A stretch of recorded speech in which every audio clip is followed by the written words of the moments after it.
dokter untuk olahraga nih dok, kan di Indonesia sekarang apalagi misalnya aktif banget dok, ini ada banyak olahraga yang sedang viral dok, seperti lari, kemudian pedal tenis. Nah, kalau untuk orang yang udah ada kayak penyakit jantung dok, itu yang lebih aman yang mana sih dok? Jadi pertama kita biasanya ada persepan untuk orang-orang yang pernah kena penyakit jantung sebelumnya, baik itu serangan jantung atau pernah mendapatkan terapi operasi jantung atau dan sebagainya. Ada biasanya kita melihat frekuensinya dulu. Frekuensi paling bagus itu sekitar 4 sampai 7 kali seminggu, minimal 4 kali seminggu itu untuk kesehatan jantungnya sendiri. Kemudian kita intensity itu bebannya nanti kita akan hitung. Ya, beban dihitung sama dokter jantung. Nanti kita juga akan melihat ini persepannya seperti apa sih? Apakah ini jogging aja, ataukah ini lari, ataukah ini nanti bisa melakukan kegiatan yang aerobik, misalkan seperti sepak bola atau misalkan basket yang memerlukan endurance yang lebih tinggi, seperti itu. Kemudian kita juga waktunya juga perlu diketahui. Misalkan nih dalam waktu sebelum melakukan olahraga, kita juga harus dilakukan warming up atau misalnya pemanasan sekitar 5-10 menit.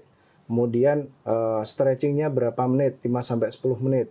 Setelah itu baru melakukan yang namanya conditioning atau latihan. Nah, latihan ini yang nanti dokter jantung akan meresepkan berapa menitkah yang paling bagus. Mungkin di awal-awal itu sekitar 5-10 menit dulu. Kemudian minggu depan akan meningkat 10-20% time-nya. Seperti itu. Bisa antara 1-5 menit per sesi. Kita akan naikkan. Dan nanti akan ketahuan ini seberapa mampukah tubuh orang tersebut ini bisa menerima terapi latihan kita. Seperti itu. Baik dokter, jadi diawasi ya dok ya, diawasi oleh profesional dan juga bertahap ya dok ya, pelan-pelan gitu. Baik dokter. Dokter, mau tanya nih dok, saya kan kadang sering lari ya dok ya. Nah, apalagi untuk pelari nih dok, ada yang sampai meninggal ketika sedang di race lari dok. Nah, ini untuk mencegah ini dok, ini gimana ya dok ya, untuk mencegah terjadinya serangan jantung ketika berlari dokter? Serangan jantung itu tidak dapat diprediksi. Wow. Ya, jadi kapanpun, dimanapun bisa terjadi.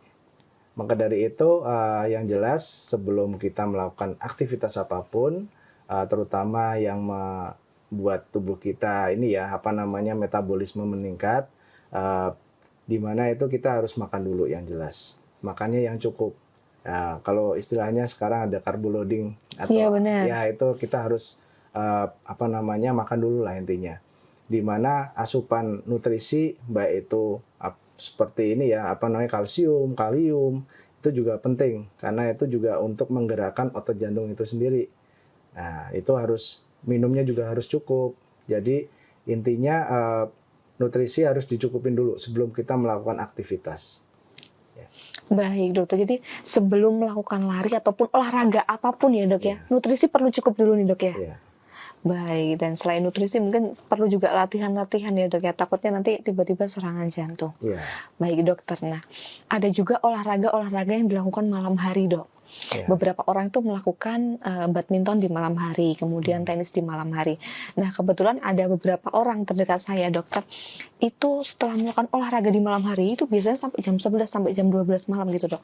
Terus ke kamar mandi, dan qadarullah ada yang jatuh di kamar mandi kemudian sampai meninggal dok. Nah ini apa olahraga malam tuh lebih beresiko terkena serangan jantung dokter? Jadi olahraga malam hari itu mungkin karena kita seharian sudah capek, kemudian kita olahraga tambah capek, itu yang tidak direkomendasikan. Seperti itu. Jadi olahraga itu ketika kita mungkin lagi senggang, kita lakukan olahraga. Itu yang lebih baik. Baik dokter, jadi kalau siang udah merasa capek, sebaiknya malam istirahat ya dok ya? Intinya jangan dipaksakan. Yang tahu alarm kita tubuh kita ya kita sendiri. Jadi ketika kita sudah merasa capek, jangan ditambah capek lagi, karena itu akan membebani dari otot semua seluruh tubuh, baik otot jantung juga capek pasti. Maka dari itu banyak justru kadang ada serangan jantung ketika olahraganya di malam hari, yang disalahkan malam harinya. Iya, benar-benar dok. Wow, ternyata harus perlu tahu ya dok ya, kayak hari ini tuh udah ngapain aja, apakah tubuh masih bisa atau tidak. Dan ini tinggalkan gengsi ya dok ya, walaupun udah ada teman-teman yang ngajak, tadi seharian udah capek banget, kayaknya tubuhku perlu istirahat, perlu tahu alarm diri juga ya dokter ya. Jadi nggak boleh nyalain malamnya ya ternyata ya dok ya. Tapi aktivitas sehariannya tadi ngapain aja. Oke, baik dokter. Dokter, apa yang harus dilakukan oleh para pegiat olahraga setelah mengalami serangan jantung jika masih ingin berolahraga, dokter? Oke. Yang jelas ketika ada serangan jantung, maka pasti akan rutin berobat ke dokter jantung. Ya, berobat rutin bisa tiap bulan, atau mungkin ada preferensi time tertentu ya. Mungkin 2 bulan sekali atau 3 bulan sekali, dengan minum obat tetap. Ketika punya darah tinggi, ya harus diminum darah tingginya, minum obat darah tingginya. Ketika tidak diminum darah tingginya, kita tetap berolahraga, justru malah semakin meningkatkan darah tinggi tersebut. Seperti itu. Ketika sakit gula, ya harus minum obat gulanya. Ketika nggak minum, ya nanti gulanya semakin tinggi. Dan ketika olahraga nanti gulanya bisa tidak stabil juga, seperti itu. Baik dokter. Download Tribun X sekarang, menghadirkan lokal menjadi Indonesia.